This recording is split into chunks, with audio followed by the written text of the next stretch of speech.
بسم اللہ الرحمن الرحیم۔ السلام علیکم ورحمۃ اللہ۔ وعلیکم السلام۔ تفہیم الآثار کی ایک اور نشست کے ساتھ میں حاضر ہوں۔ ڈاکٹر صاحب، آپ کیسے ہیں؟ خیر و عافیت سے ہیں؟ آپ کی دعا جی، الحمدللہ خیریت سے۔ ہمارا صحابہ کے فہم قرآن کا موضوع چل رہا ہے، اور ہم نے پچھلی کچھ نشستوں میں صحابہ کے فہم قرآن کے حوالے سے خاص طور پہ خلفائے راشدین کے فہم قرآن پہ گفتگو کی تھی۔ آج ہم کچھ اور صحابہ کے فہم قرآن پہ گفتگو کریں گے، اور اس میں سب سے پہلے ہم نے چنا ہے سیدہ عائشہ رضی اللہ تعالیٰ عنہ کے فہم قرآن پہ، اور کچھ آثار ہیں جو ہم انشاءاللہ ڈسکس کریں گے۔ سیدہ عائشہ قرآن مجید کی آیات کو کس طرح دیکھتے ہیں؟ میرے سامنے ایک اثر ہے، اور اس میں سیدہ فرماتی ہیں کہ نبی صلی اللہ علیہ وسلم نے قرآن مجید کی چند ایک آیات ہی کی تفسیر کی، اور اس کے بعد انہوں نے ایک آیت کا حوالہ بھی دیا، وَتَجْعَلُونَ رِزْقَكُمْ، اور پھر انہوں نے فرمایا کہ قَالَ شُكْرَكُمْ۔ ایک تو میرا سوال یہ ہے کہ یہ جو سیدہ فرما رہی ہیں کہ نبی صلی اللہ علیہ وسلم نے چند آیات کی تفسیر کی، تو یہاں ایک تو تفسیر سے کیا مراد ہے، ہم، اور دوسرا جو ہمارے ہاں روایتی ایک موقف ہے کہ احادیث ساری جو ہیں یہ نبی صلی اللہ علیہ وسلم نے اس کی توضیح و تشریح ہی تو کی ہے، ہم، تو پھر سیدہ کا یہاں تفسیر سے کیا مراد؟ جی، یہ سیدہ کا رضی اللہ تعالیٰ عنہ معروف اثر ہے، اور اسی بحث میں اس کا حوالہ بھی دیا جاتا ہے، اور اہل علم اس پہ بات کرتے ہیں کہ نبی صلی اللہ علیہ وسلم نے قرآن مجید کی تفسیر اور اس کی تشریح کتنی کی، کیا نہیں کی۔ تو اگر ہم احادیث کے ذخیرے کو سامنے رکھیں تو اس میں جو مواد منقول ہے اس کو ہم 2-3 نوعیتوں میں تقسیم کر سکتے ہیں۔ وہ نوعیت ہمارے سامنے آ جائے تو اس سے سیدہ کس مفہوم میں کہہ رہی ہیں کہ رسول اللہ صلی اللہ علیہ وسلم نے گنتی کی چند آیتوں کی تفسیر کی، ٹھیک ہے، وہ سمجھ ٹھیک میں آ جائے گا۔ ہے۔ ایک نوعیت کا مواد تو جس پر ہم اس سلسلے کی شروع میں، یعنی فہم قرآن کا جو سلسلہ جہاں شروع ہوا تھا اس کے شروع میں ہم نے کچھ مثالیں دیکھ لی تھیں کہ جس میں صحابہ کو کسی آیت کا مفہوم، اس کا مدعا اور مراد سمجھنے میں کوئی اشکال پیش ہے، بالکل ٹھیک، بالکل صحیح۔ یعنی وہ کوئی زبان کا مسئلہ نہیں تھا، جی جی جی جی، وہ کوئی لغوی ابہام نہیں تھا، لیکن جو بات کہی گئی وہ کس محل میں ہے اور کس مفہوم میں ہے وہ سمجھنے میں کوئی اشکال پیش ہے۔ بالکل ٹھیک۔ تو وہ صحابہ نے نبی صلی اللہ علیہ وسلم کے سامنے پیش کیا، اور نبی صلی اللہ علیہ وسلم نے اس کی وضاحت فرما دی۔ تو کچھ چند مثالیں، وہ بھی چند مثالیں، بالکل ٹھیک، بہت زیادہ بالکل نہیں۔ صحیح۔ مثلا یہ کہ من یعمل سوءا یجز بہ، ہوں، تو جو بھی کوئی عمل برا کرے گا اس کا بدلہ اس کو لازماً ضرور ملے ملے گا، گا۔ تو یہ جی کس محل میں ہے؟ جی جی، بالکل صحیح۔ یہ آیت تھی کہ ایمان کے ساتھ لم یلبسوا ایمانہم بظلم، بظلم میں۔ ذرا بھر بھی کوئی ظلم زیادتی نہ ہو۔ ہوں، تو اس سے مراد کیا ہے؟ کہ اس سے مراد گناہ ہے، تو صحیح گناہ صحیح، تو انسانوں سے ہوتے ہیں۔ ہوتے رہتے۔ تو چند آیتیں اس طرح کی ہیں کہ جن کا مفہوم سمجھنے میں صحابہ کو اشکال پیش آیا، اور نبی صلی اللہ علیہ وسلم نے اس کی وضاحت کی۔ کچھ دوسری نوعیت کی مثالیں وہ بھی چند ہیں، بہت محدود ہیں۔ جیسے ایک مثال سیدہ نے اس اثر میں بھی بیان کی، یہاں پہ آپ نے خود کوئی آیت پڑھی اور اس کے کسی لفظ کا مفہوم یا اس کا مصداق آپ نے بیان کیا، بالکل ٹھیک ہے، صحیح بس خود صحیح۔ اس کی کسی لفظ کی تشریح کر دی یا اس کا مصداق آپ نے بیان فرما دی۔ تو یہ بھی چند ہی مثال ہیں۔ ہوں، جیسے یہ آیت جو سیدہ نے پڑھی ہے سورہ واقعہ کی ہے، ٹھیک جس میں اللہ تعالیٰ کفار سے مخاطب ہو کے یہ فرماتے ہیں کہ وَتَجْعَلُونَ رِزْقَكُمْ أَنَّكُمْ تُكَذِّبُونَ، ہے۔ ٹھیک ہے۔ کہ تم اپنا رزق یہ بناتے ہو یا تم اپنا رزق یہ انتخاب کرتے ہو کہ تم اللہ کو اور اس کی آیات کو جھٹلاتے ہو۔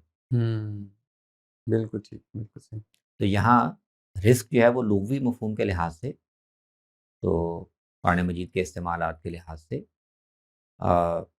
وہ اس مفہوم میں ہے کہ تم نے اپنا نصیب یا اپنی قسمت یہ طے کی ہے، ہوں، کہ تم جھٹلاؤ گے. کہ ہم تو اللہ کی کتاب کو جھٹلائیں گے، ٹھیک ہے. جبکہ تمہیں اپنا حصہ یا اپنا نصیب یہ بنانا چاہیے تھا کہ اللہ کی کتاب کی قدردانی کرو. تو شکر. رزق یہاں پر اس معنی صحیح. میں آیا. ٹھیک ٹھیک ٹھیک. تو نبی صلی اللہ علیہ وسلم اسی کی اصل میں ایک مرادی مفہوم کو یوں واضح کر رہے ہیں ٹھیک ٹھیک ٹھیک ٹھیک. کہ رزقکم کا مطلب یہ ہے وتجعلون شکرکم، ہوں اللہ نے ایک نعمت بھیجی تھی ہوں جس پر تمہیں شکر ادا کرنا چاہیے تھا، یہ تمہارا نصیب ہونا چاہیے تھا، لیکن تم اپنے شکر کو کس شکل میں ادا کر رہے ہو؟ جھٹلانے کی صورت میں. انکم تکذبون. بالکل ٹھیک. بالکل صحیح. تو یہ دو طرح کی مثالیں ہیں صحیح. جس میں نبی صلی اللہ علیہ وسلم نے یا تو صحابہ کے استفسار پر بالکل اس کی کسی وضاحت آیت کے فرما دی. مفہوم کو واضح کیا، اس میں جو اشکال تھا اس کو واضح کیا، یا از خود کسی آیت کے مفہوم کو یا اس کے کسی پہلو کو آپ واضح نے فرما دی. واضح کیا. ٹھیک تو ہے. اس طرح کی مثالیں تو واقعتاً چند گنتی ایک کی ہیں. چند. بالکل ٹھیک. بالکل صحیح. تو اس سے سمجھا جا سکتا ہے کہ سیدہ عائشہ جب یہ بات کہہ رہی ہیں کہ نبی صلی اللہ علیہ وسلم نے آپ کو قرآن کی تفسیر کرنے یا اس کی توضیح کرنے کی ضرورت نہیں ہوتی تھی. ہوں ہوں. اور کیوں نہیں ہوتی تھی وہ ہم شروع میں جی جی سمجھ چکے ہیں کہ اس کی کوئی وجہ نہیں تھی. صحیح. اولین جو مخاطب تھے صحابہ وہ زبان سے بھی واقف تھے، آیتیں کس پس منظر میں نازل ہو رہی ہیں اس سے بھی واقف تھے، تو نہ ان کو زیادہ پوچھنے کی ضرورت ہوتی تھی اور نہ رسول اللہ صلی اللہ علیہ وسلم کو کوئی بات واضح کرنے کی ضرورت محسوس ہوتی بالکل تھی. صحیح. بالکل صحیح. تو اس طرح کی تشریح و تفسیر تو رسول اللہ صلی اللہ علیہ وسلم نے بہت ہی کم چند کی. ایک. جی جی بالکل ٹھیک. اچھا، ایک اور طرح کا ذخیرہ آپ کو روایات میں ایسا ملتا ہے، وہ نسبتاً زیادہ ہے لیکن وہ تفسیر و تشریح نہیں ہے.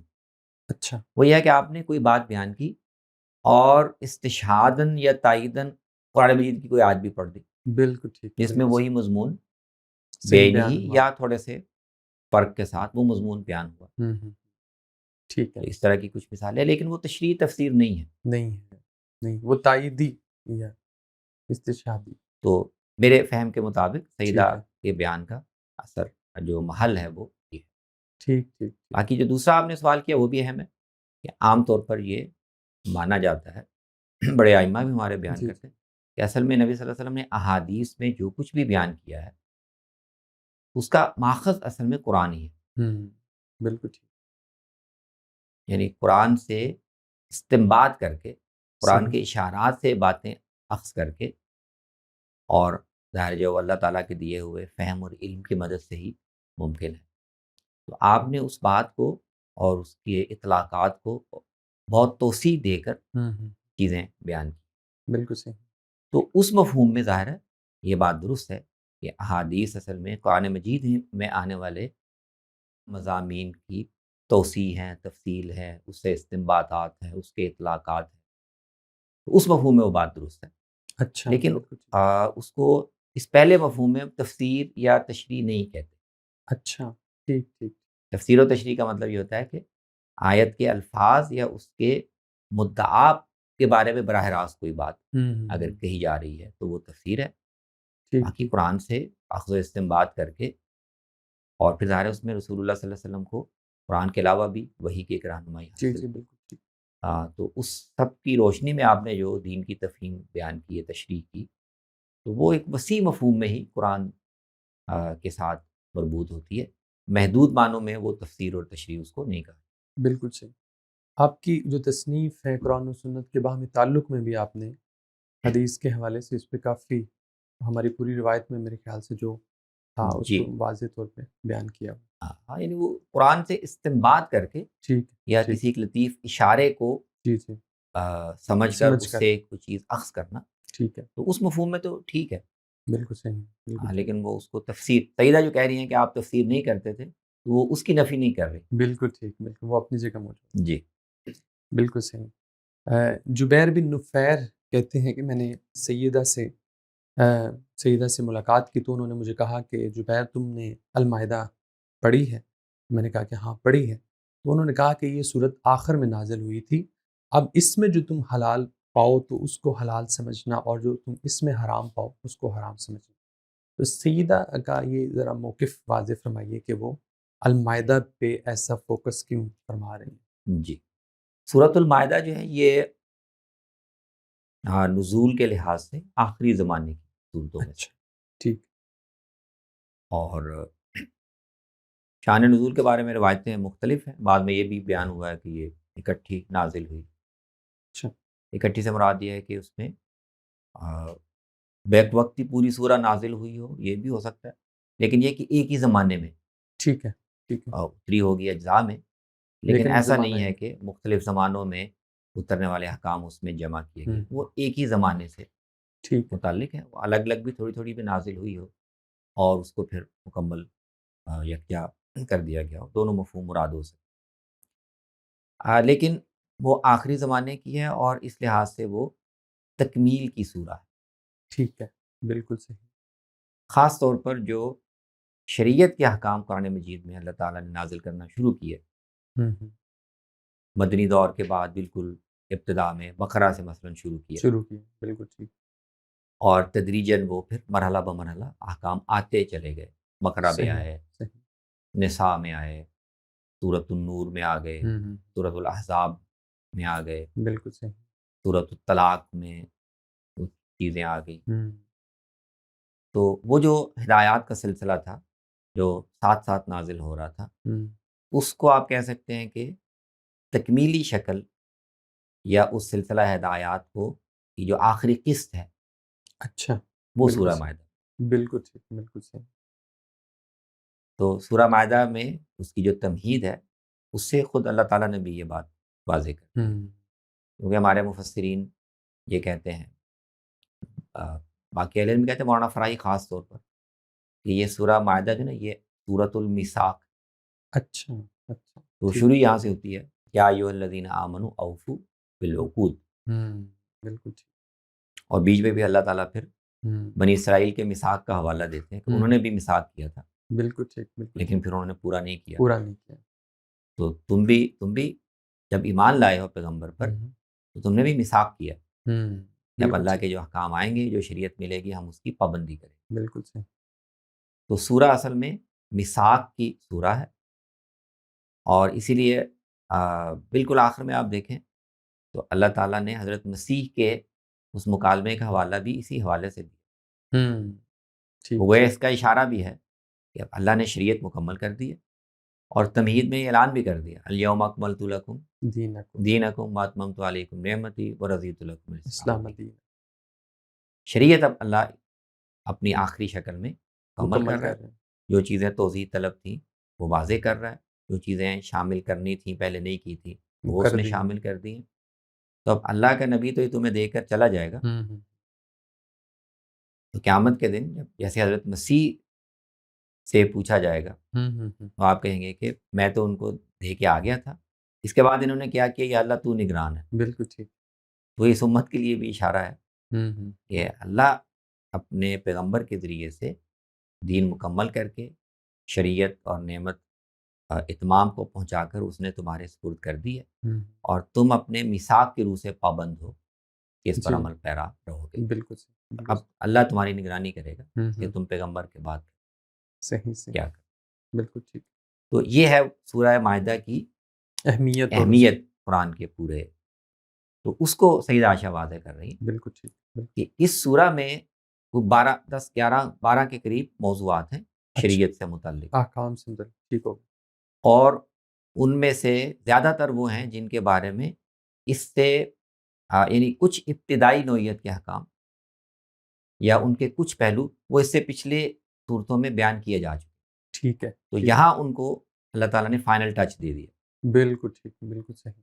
اس ہوں، میں ہوں، مکمل کر دیا۔ وہ صحیح، آپ جو اس میں 10-11 موضوعات ہیں ان پہ ایک نظر بھی ڈال لیں تو اس سے بھی واضح ہو جاتا ہے، ٹھیک ہے۔ اور کچھ احکام جو پہلے دیے نہیں تھے وہ اس میں اللہ نے شامل کر دیے، ہوں، بالکل ٹھیک ہے۔ تو دونوں پہلوؤں سے تکمیل ہو گئی ہے۔ ہوں، ہوں، ایک تو اللہ تعالیٰ نے یہ وعدہ تو بالکل شروع میں کر دیا تھا، مکی دور میں ہی کر دیا تھا، ہوں، ہوں، سورہ قیامہ میں اس کا ذکر آتا ہے کہ قرآن کو تھوڑا تھوڑا کر کے اتارنا، ہوں، پھر اس کو مرتب کرنا، یہ بھی ہمارے ذمے ہے۔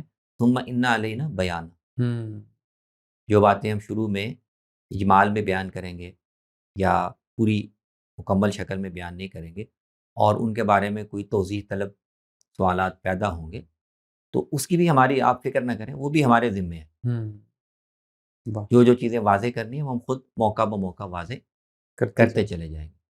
تو اس وعدے کی بھی تکمیل سورہ مائدہ میں ہو گئی. ہو گئی بالکل ٹھیک بالکل صحیح جو پہلے دیے گئے احکام میں کچھ مزید پہلو شامل کرنا مقصود تھے یا جن کے بارے میں سوالات پیدا ہوئے تھے وہ بھی واضح کر دیے گئے. اگر اس سے پہلے کوئی تدریجی نوعیت کے احکام تھے ان کو یہاں مکمل شکل میں بیان کر دیا گیا ہے، اور جو احکام اس سے پہلے نہیں دیے گئے تھے وہ یہاں اس صورت میں وہ بھی شریعت میں شامل کر دیے گئے. تو سیدہ عائشہ اس کو بیان کر رہی ہیں. بالکل ٹھیک ہے حلال حرام میں ہوں شریعت کے احکام میں سورہ مائدہ تمہارے پاس آخری معیار ہے.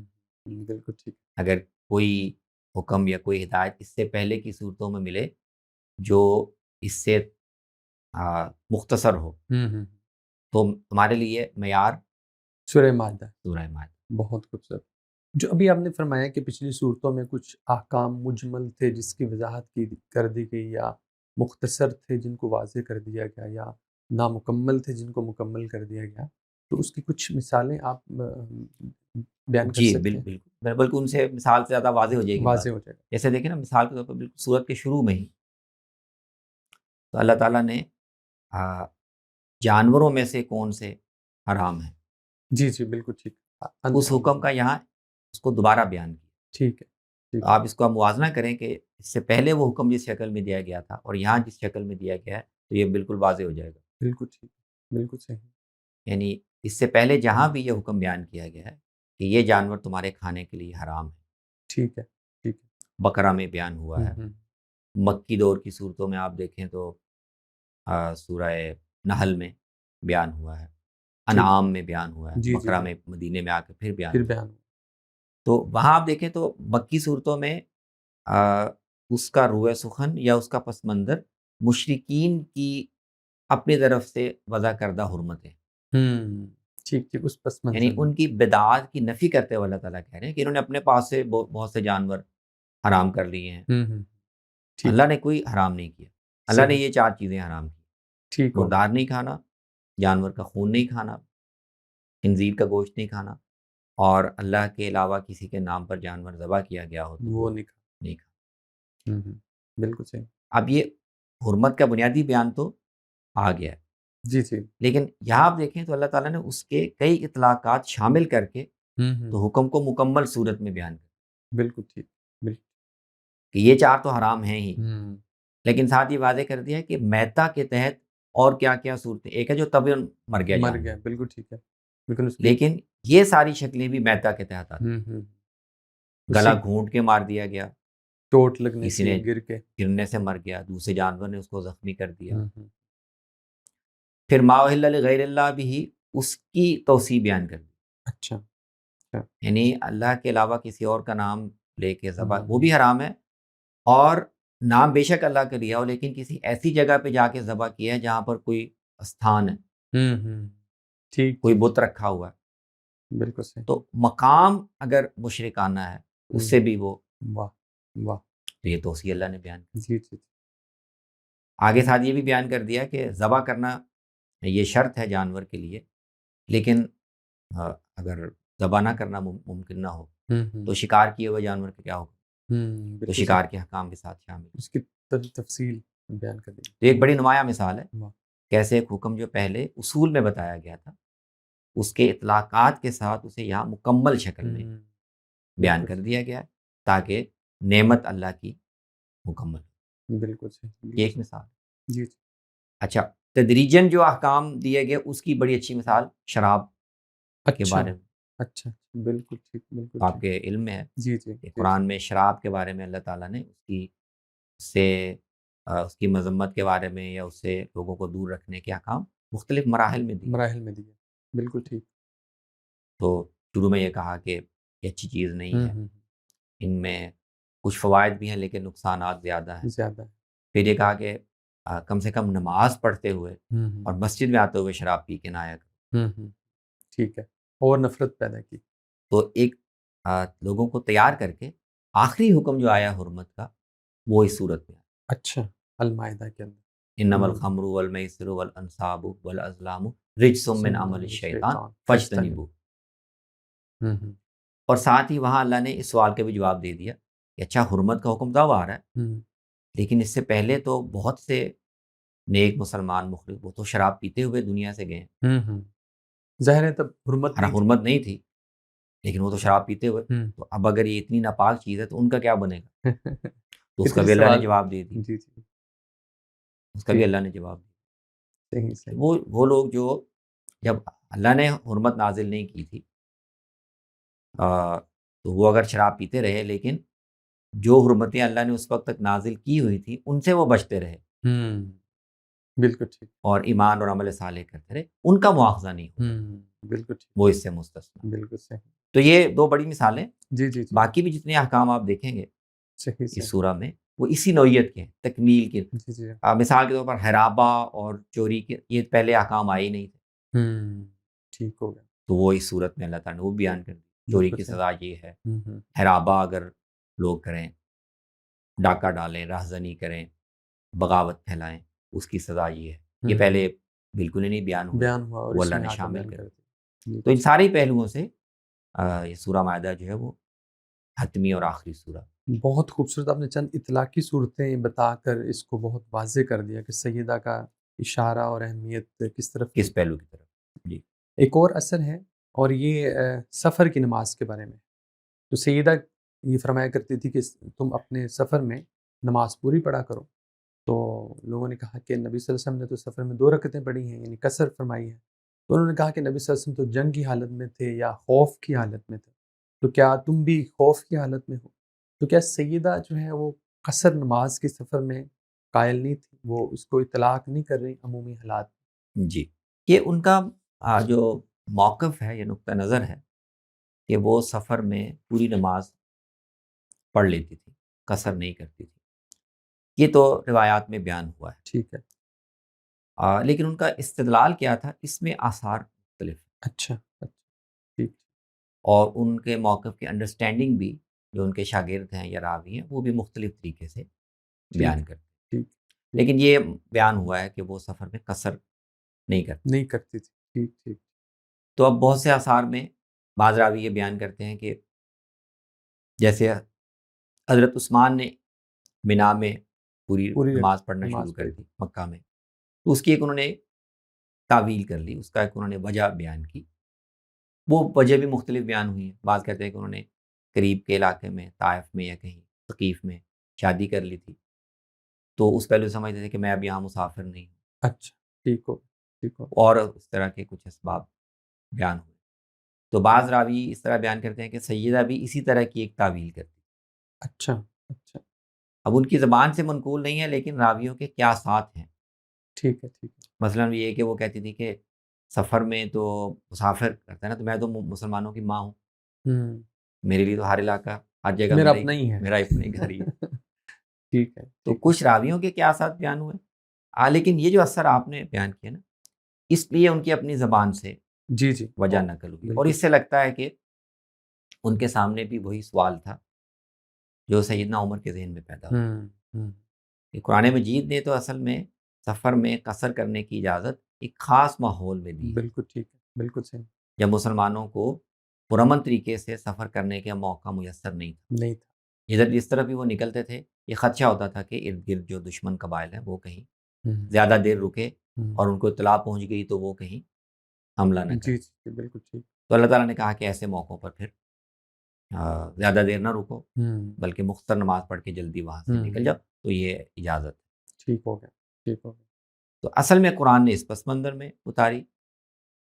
سیدنا عمر کو بھی اشکال ہوا کہ رسول اللہ تو اس کے بعد بھی پڑھ رہے ہیں۔ جی جی، بلکہ انہوں نے شاید نبی صلی اللہ علیہ آپ وسلم سے سے پوچھا پوچھا، ہم سے پوچھا، آپ نے کہا کہ ہاں میں جو اب پڑھ رہا ہوں تو یہ اللہ کی دی ہوئی اجازت کے تحت ہی پڑھ رہا ہوں۔ بالکل صحیح، تو ایک امکان تو ہو سکتا ہے کہ سیدہ کے سامنے بھی آیت کا وہ پس منظر ہو اور انہوں نے ظاہر نبی صلی اللہ علیہ وسلم سے براہ راست یہ استفسار نہ کیا ہو، نہ کیا ہو، اور اپنے فہم سے یہ طے کیا ہو کہ رسول اللہ صلی اللہ علیہ وسلم کو رخصت ایک خاص ماحول میں دی گئی تھی، اور آپ اپنی زندگی میں گویا اسی ماحول کی ایک توسیع یا اسی دی گئی رخصت کے تحت توسیعاً بھی پڑھتے رہے، لیکن اصل میں وہ رخصت ایک خاص پس منظر میں دی گئی۔ بالکل ٹھیک، تو اصل حکم شریعت کا یہی ہے وہی ہے۔ کہ نماز پوری پڑھنی چاہیے۔ اچھا تو یہ ان کا اپنا استنباط اور اجتہاد ہے۔ بالکل ٹھیک، بالکل صحیح۔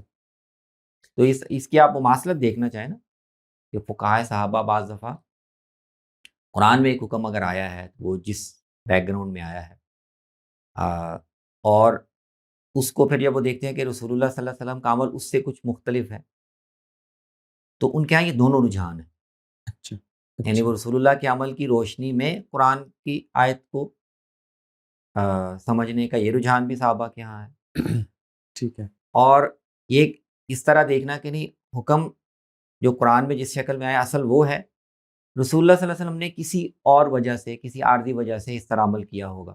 اچھا بالکل ٹھیک، وہ اس کو مستقل تو یہ دونوں جو اجتہادی زاویے ہیں یہ صحابہ کے یہاں ملتے ہیں۔ بالکل۔ حضرت عمر نے جیسے دیکھیں نا متع کی جو رخصت تھی اس کو اسی پہ محمول کیا۔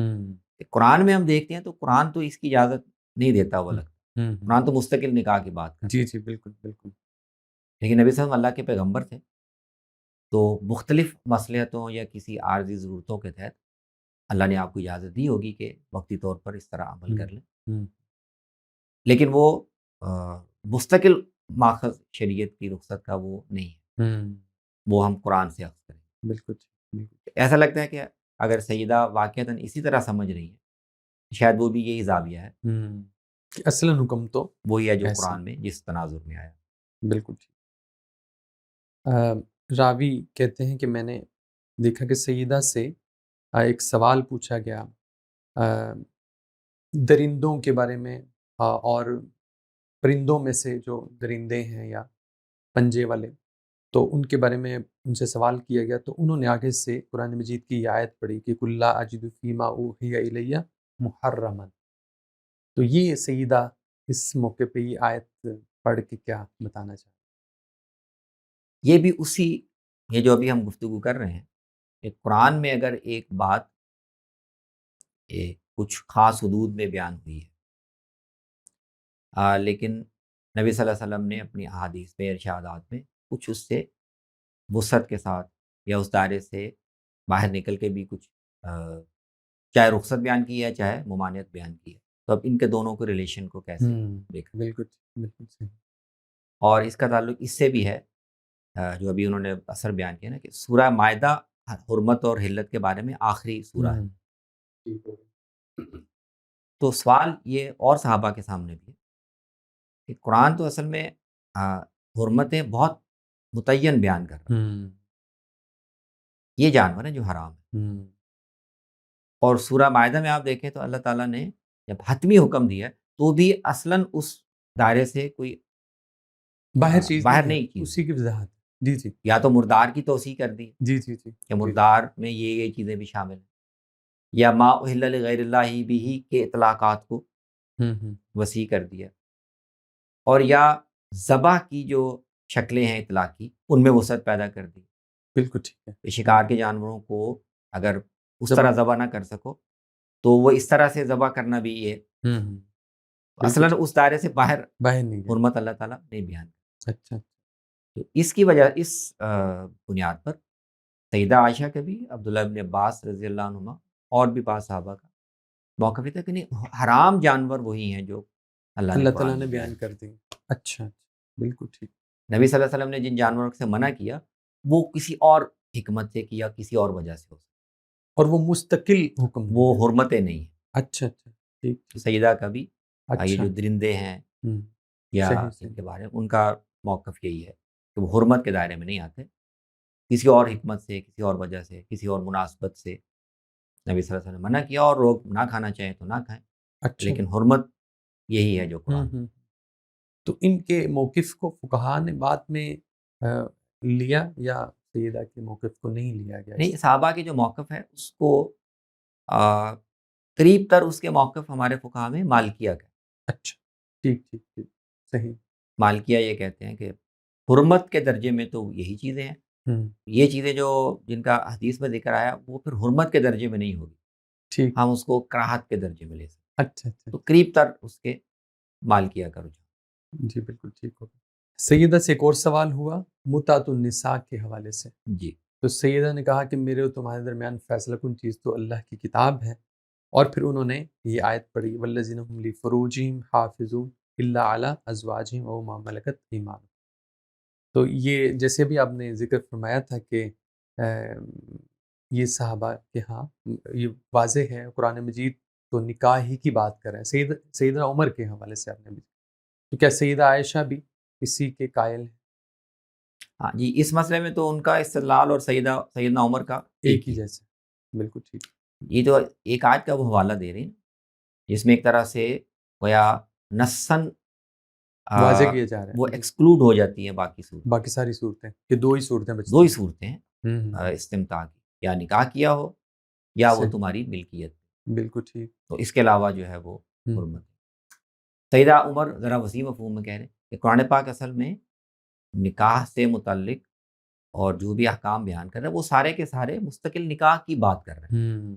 بالکل قرآن ٹھیک، کہیں بھی وقتی اور عارضی نکاح کی نکاح کو بات نہیں ڈسکس ہی نہیں کرتا، کر رہا۔ جی جی جی، بالکل بالکل ایسے ہی۔ وہی بات سیدہ بھی کہہ رہی ہیں ہوں کہ قرآن احکام بھی اس کے بیان کر رہا ہے، اور اس مضمون کی جو آیتیں ہیں جو باقاعدہ ایکسکلوڈ کر رہی ہیں ہوں کہ یا تو ازواج ہوں یا پھر ما ملکت ایمان ہو، اس کے علاوہ استمتاع جائز نہیں ہے۔